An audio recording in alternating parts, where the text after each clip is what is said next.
आप उन पर इल्जाम ये लगा रहे हैं कि सिर्फ अपने लिए लड़े हैं, राजभर समाज के लिए नहीं लड़े हैं। नहीं, राजभर समाज के लिए कोई ऐसा काम बता दे। हाँ, एक काम किए, राजभर समाज को अल्कोहल बाज बताए, अच्छा। राजभर समाज को बकचोद बताए, राजभर समाज को बानर बताए। इन्होंने ये नाम तो दिया।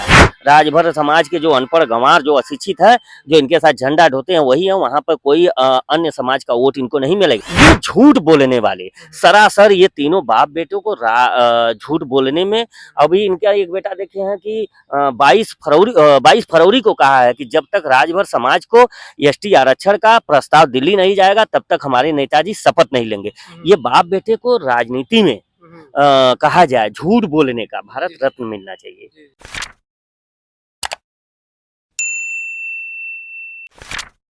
नमस्कार, हम लोग आज मौजूद हैं वाराणसी में और हमारे साथ हैं महेंद्र राजभर जी। इनसे हम बात करेंगे कि इतने बड़े नेता ओम प्रकाश राजभर जी, वो अपना मुहिम लेकर चलाते रहते हैं राजभर लोगों के लिए, तो इनको क्यों आवश्यकता पड़ी जागो राजभर जागो संगठन बनाने की? सर, अपना परिचय दें। मेरा नाम महेंद्र राजभर, सचिव जागो राजभर जागो जी। तो ओम प्रकाश राजभर जी सपा में भी रह चुके हैं, वो भाजपा में भी कई बार, पिछली बार भी मंत्री रह चुके, इस बार फिर उनको मंत्री बनाया गया है। वो खुद राजभर समाज की बात करते रहते हैं, तो आप फिर अलग संगठन क्यों बनाए? देखिए, हम उनका जो उद्देश्य था राजनीतिक उद्देश्य था और हमारा उद्देश्य सामाजिक है। जी जी। उनका उद्देश्य अपने परिवार को सेटलमेंट करना, मेरा उद्देश्य है समाज को सेटलमेंट करना। कैसे आप उनको परिवार पे इल्जाम लगा रहे हैं? वो भी तो विधानसभा में बोल चुके हैं कि हम राजभरों के लिए एक कानून लाने वाले हैं। अखिलेश यादव जब सरकार में थे तभी भी उनसे कहे थे वो तो खुद हाई कोर्ट से लेकर विधानसभा में अपना बात रख रहे हैं, तो आप कैसे उनको इल्जाम लगा रहे हैं वो राजभर के साथ नहीं है? हाई कोर्ट में कहाँ रख रहे हैं? विधानसभा की बात है तो पहले तो उनसे पूछिए कि जब जब वो बोले हैं विधानसभा में इस मुद्दे को लेकर, राजभर समाज के हक अधिकार की बात लेकर, एसटी की बात लेकर, तो इन्होंने कभी एक बात पर रहा नहीं। आज कुछ बोले तो दूसरी बात सदन में कुछ बोले, तो कभी असली नकली किए, कभी कुछ किए। देखिए, हमने कहा ना कि हमारी जो लड़ाई है समाज के बच्चों को सचिवालय, न्यायालय, विश्वविद्यालय में पहुंचाने की है। क्योंकि आर्थिक स्थिति राजभर समाज की बहुत दयनीय है, तो इंटर हाई स्कूल के बाद बच्चे पढ़ा नहीं पाते हैं। जो संवैधानिक संरक्षण मिल जाएगा तो उससे हमारे समाज का, जैसे इंटर के बाद कोई भी क्वालिफिकेशन, चाहे प्रोफेशनल हो या ग्रेजुएट हो, चाहे पोस्ट ग्रेजुएट हो, कहीं भी जाएगा, शिक्षा में चाहे नौकरी, हाँ, शिक्षा में चाहे नौकरी में, एक उनको अवसर रहेगा, उनके लिए अवेलेबल होता है। जैसे रिजर्वेशन, जो ट्रेन में हम लोग टिकट रिजर्व कराते हैं, तो मेरे समाज के लिए एक रिजर्व सीट रहेगा। जैसे 2% है तो अगर 100 है तो 2 ठो उसमें हम रहेंगे, तो हम उस 2 के लिए लड़ रहे हैं। हम सचिवालय, विद्यालय, न्यायालय की बात करने आए हैं। हमारा कोई ये नहीं है कि नहीं हम लोकसभा जाए, राज्यसभा जाए, विधानसभा जाए, विधान परिषद जाए। ये देखिए, वो आए हैं अपने बेटे को राजकुमार बनाने, और ये संगठन जो हुआ है, ये संगठन राजभर समाज के बच्चों को राजकुमार बनाने के लिए ये संघर्ष हो रहा है। इनकी जो प्रक्रिया है, देखिए, जो आपने कहा कि बहुत लड़े, ये अपने लिए लड़े। इन्होंने जगाया, अपने लिए जगाया, इसलिए जगाया कि तो आप उन पर इल्जाम ये लगा रहे हैं कि सिर्फ अपने लिए लड़े हैं, राजभर समाज के लिए नहीं लड़े हैं? नहीं, राजभर समाज के लिए कोई ऐसा काम बता दे। हाँ, एक काम किए, राजभर समाज को अल्कोहल बाज बताए, अच्छा, राजभर समाज को बकचोद बताए, राजभर समाज को बानर बताए। इन्होंने ये नाम तो दिया, नाम तो एक सम्मानजनक स्थिति में दिया, समाज को, अपने कार्यकर्ताओं को इतना सम्मान दिया कि वो कार्यकर्ता आज भी वो जो कहे हैं वो हैं उनके कार्यकर्ता, ये भी है। और रही बात की जगाने का जो काम हम कहते हैं ना, कि हमने 2017 के बाद, आपने देखा होगा, यूट्यूबर हो या इलेक्ट्रॉनिक मीडिया हो, ये 2017 के बाद एक्टिव हुई है। तो जब 2017 के बाद एक्टिव हुई है, तो हम लोग तो 2018 से सोशल मीडिया पे आए ही हैं।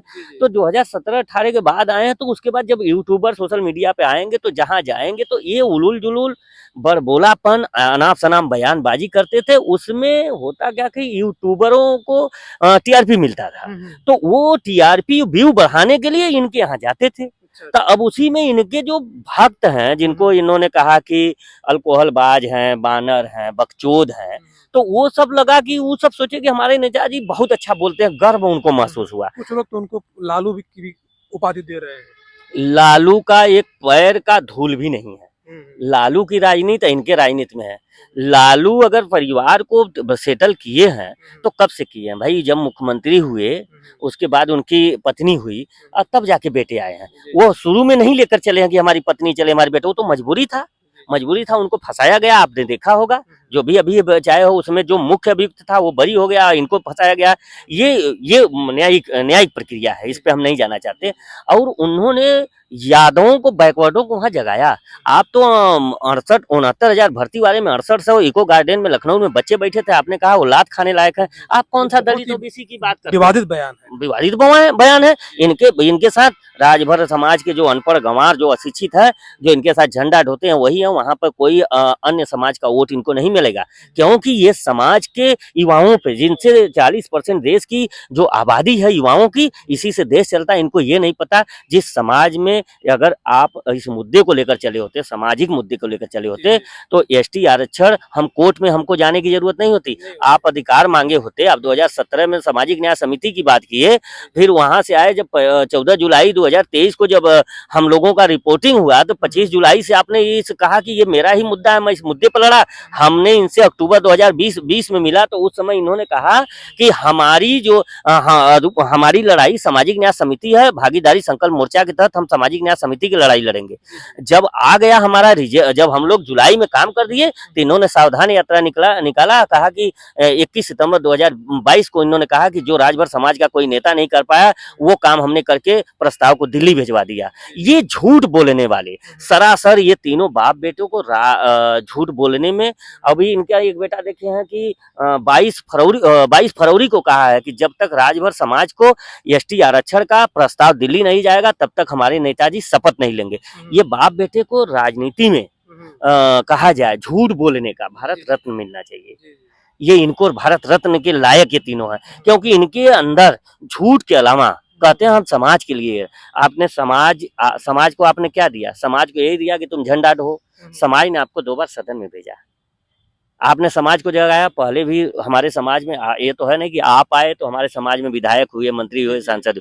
आपके पहले दूधनाथ राजभर जी रहे, सुखदेव जी रहे, रामचल जी रहे, हरिनारायण जी रहे, गणेश राजभर जी रहे, छोटे लाल जी रहे और सकलदीप जी, अनिल राजभर मान लीजिए ये लोग बाद में आए हैं।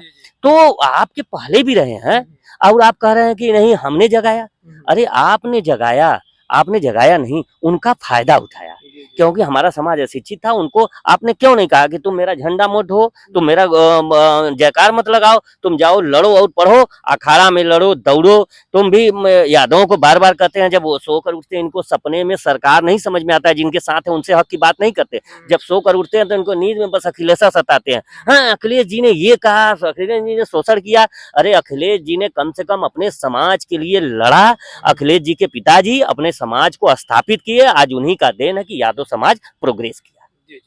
तो अनिल राजभर घोसी से चुनाव लड़ रहे हैं, तो क्या उनकी दुर्दशा लग रही है वहाँ पर? अनिल राजभर नहीं, अरविंद राजभर। अरविंद राजभर का ये है कि वही बोले हैं ना कि जो उनकी गिने चुने कार्यकर्ता है, जो अंधभक्त है, जिनकी आंखों पे पट्टी है, जिनको बाप बेटों में ही भविष्य दिखाई दे रहा है, तो वो अरविंद राजभर की तरफ रहेंगे। और जिनको बाप बेटों में भविष्य नहीं दिखता है, जिनको अपने बच्चों का, जैसे हमने कहा कि आप वोट देने जाना तो आप देते समय अपने बच्चे के जाते समय अपने बच्चे को झांक कर जाना कि मेरा ये वोट किस काम आएगा, कि मेरे बच्चे का भविष्य आएगा, कि मैं 5 किलो राशन में 1100 के गैस पे पकाकर अगर जीवन काटना है इस महंगाई में, तो आप उस महंगाई को भी ध्यान रख लीजिएगा और मंदिर और मस्जिद पे देख लीजिएगा और विकास की बात कर लीजिएगा।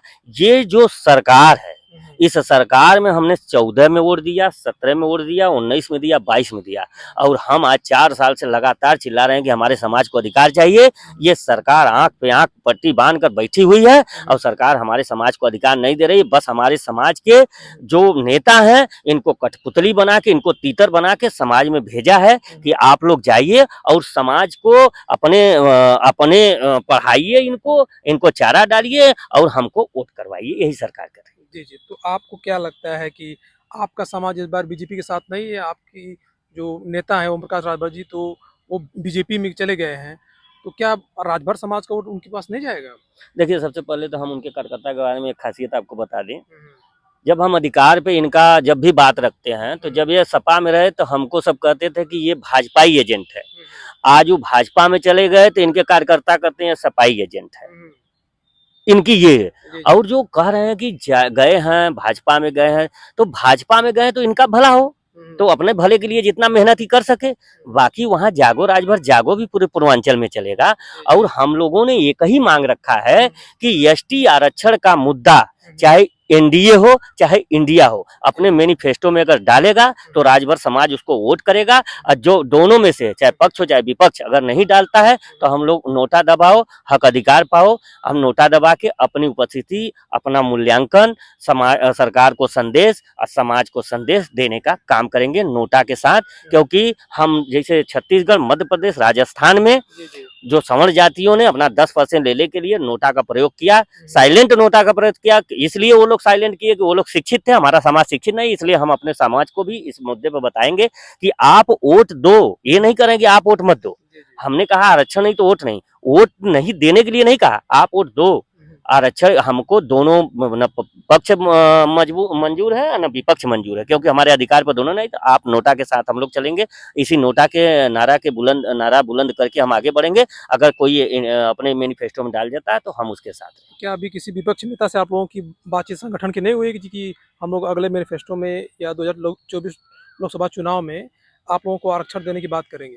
विपक्ष से किसी नेता से बात हुआ आप लोगों को? हम पक्ष और विपक्ष दोनों से लगे हैं। अच्छा, अच्छा। और ये अभी जब तक हम उस मुकाम तक पहुंच न जाए तो सार्वजनिक करना हमको लगता है अच्छा नहीं है। क्योंकि हम पक्ष और विपक्ष में दोनों लगे हैं कि इस बार हम ओरल नहीं मानेंगे, इस बार हम लिखित मानेंगे। हमारा जो आप मैनिफेस्टो बना रहे हैं उसमें एक बूंदी राजभर के हक अधिकार पर लिख दीजिए कि हमारी सरकार आएगी तो हम इनका नोटिफिकेशन करेंगे। उत्तर प्रदेश सरकार का जो काम है यहाँ से वो पेपर लगा के भेज दे, आप दिल्ली चल के आप हमारे समाज के हक अधिकार का नोटिफिकेशन। तो हम आते हैं ओम प्रकाश राजभर जी पे, तो क्या लगता है इस बार उनका भविष्य कैसा रहेगा 2024 लोकसभा चुनाव के बाद? 2024 के बाद 2027 की तैयारी करें, क्योंकि 27 में इस बार उनका जो लंगोट है ना, इस बार लंगोट उनका वो चाहे जितना कस के बांध ले, हम छुड़वा कर रहेंगे। क्योंकि देखिए हम लोगों ने किसी का विरोध नहीं किया। लोग कहते हैं हम विरोधी हैं, हमारा विरोध और तरक्की का मामला नहीं है। आप समाज को गुमराह करना बंद करिए, हक अधिकार पे बात करिए। हक अधिकार की अगर बात करेंगे तो राजभर समाज आपके साथ रहेगा। बात नहीं करना है क्योंकि आप सरकार में हो, आपके पास इतनी क्षमता है कि अगर आप चाहे होते तो सरकार से कहते कि हमको मंत्री, विधायक, सांसद, एमएलए, एमएलसी मत दीजिए। हाँ, इस अधिकार को दे दीजिए। राजभर समाज इस बार रहेगा, अगले बार आप लड़ लेते और यही महेंद्र राजभर झंडा लेता, अपने घर पे टांगता, अपने गाड़ी पे टांगता और अरविंद राजभर और ओम प्रकाश राजभर, अरुण राजभर चल के उनके क्षेत्रों में करता। क्योंकि हम अधिकार के लिए, हमको नेता, मंत्री, विधायक नहीं बनना है, इसलिए कि मेरे पुरुषार्थ मेरा नहीं है। तो ये कहा गया है कि संघर्ष वही करता है जिसके पास नहीं है। मेरे पास नहीं है, इसलिए नहीं है कि मैं अपने बच्चों को, अपने भतीजों को पढ़ा ले रहा हूँ, लेकिन उनको हमारे पास इतना आर्थिक व्यवस्था नहीं है कि हम आगे पढ़ा दूं। तो हम अगर समाज को मिल जाएगा तो सभी समाज के बच्चे शिक्षा के तरफ बढ़ेंगे और जो समाज शिक्षित है वो समाज सबसे आगे बढ़ा है। ओम प्रकाश की बात आप करते हैं तो आप शांति बनाए रहिए ना। देखिए समाज अभी निर्णय ले रहा है। समाज आज हम बता रहे हैं कि हम 3 दिन से आए हैं वहां से, जहुराबाद से और घोसी से। 3 दिन से फोन पे फोन आ रहा है कि जो आप डायरेक्शन देंगे उसी पे हम लोग समाज चलेगा। इस बार समाज किसी नेता का सुनने वाला नहीं है। हमने कहा कि आप लोग सब्र रखिए, हमारी बातें हो रही है, चाहे विपक्ष माने चाहे पक्ष माने। जब हमारी बातें जो मान जाएगा हम उसके साथ रहेंगे, अन्यथा नोटा दबाओ, हक अधिकार में भागीदारी बनो, नारा बुलंद करने के साथ हम आगे बढ़ेंगे। तो क्या आपको लगता है कि एनडीए की जो बीजेपी सरकार है वो आप लोगों की बात सुनेगी? ओम प्रकाश राजभर मंत्री रहे चाहे न रहे? देखिए नहीं सुनेगी तो वो भुगतेगी। क्योंकि हम हमारे पास एक ताकत है जो बाबा भीमराव अम्बेडकर साहब ने हमको संविधान में दिया है, वोट। अपने वोट का हम सही प्रयोग करेंगे अपने हक अधिकार के लिए। और अपने हक अधिकार पे अगर वोट का सही प्रयोग करेंगे तो सरकार हो चाहे विपक्ष हो जो देखेगी कि ये समाज अब हक अधिकार पे अपने हक अधिकार लेने के लिए आंदोलित हो गई है, समाज एकत्रित हो गया, तो ऑटोमेटिक सरकार हो चाहे विपक्ष हो हमसे बात करेगी। तो दोस्तों ये थे हमारे साथ महेंद्र राजभर जी। आप हमारे चैनल पर नए हैं तो हमारे चैनल को सब्सक्राइब करिए, लाइक करिए और शेयर करिए। बहुत बहुत धन्यवाद।